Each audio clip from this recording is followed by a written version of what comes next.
So I mount props on my roof, and I got several different methods I developed over the years. I use primarily wireframes up on my roof, but I do have a Coro prop, and the way I mount them to the roof is a little different. So I thought I'd give you guys a rundown on how I've accomplished that. So here's a Coro prop, and what I've done is I've used a PVC frame.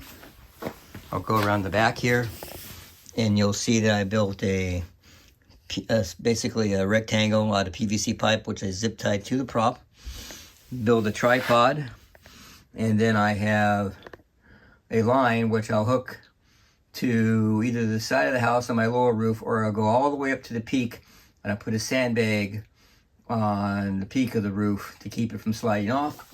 And I'll put another sandbag right down here up against the prop to keep it in position. So here is a wireframe. Due to its increased weight, I decided to make mine out of steel, 1 by angle. And get a little closer here, you see I have a bunch of just random holes going down that 1 by angle, and I just zip tie the prop to it. And every year I just grab a new one, and it's zip tied in place. And you'll see on the back side here, I have some cord. I drilled some holes through it. This will run up to the roof peak, or up into an eyelet on the house. On the bottom edge here, I just cut the right angle, the proper angle, and then I welded that in position. The disadvantage of this design, it is harder to store it. It just takes up more room. So this year, for my wireframes, I come up with a new design. Again, it's 1 by angle. Again, with the holes in the side. You can see I haven't finished this one yet. I haven't painted it yet. I put a bolt on the bottom edge of it so that it's like a hinge. And then I put another small angle, which is all cut to the right, and then I bolt that in position, and that will lock it in place. This is the frame I was just showing you. It's still locked in place. It's all bolted down, keeps it in position. Here's another one right next to me, same exact design. What I've done, I've taken some bolts out of the bottom piece. This is bottom support. And so now I can just flip it up. These two angles, which keep it in place, can be moved up out of the way, and you can lower it down. And now it will be easier to store, take up less room.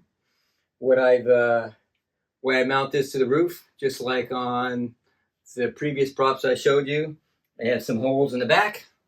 A rope's going to go through that. That'll tie to a sandbag over the peak of my roof, which will keep it from sliding down off the edge of the roof. I put another sandbag here across the base, which keeps it locked into position. Sometimes I use a couple sandbags because I do get strong winds at my house, and just want to make sure everything's nice and stable and doesn't move around.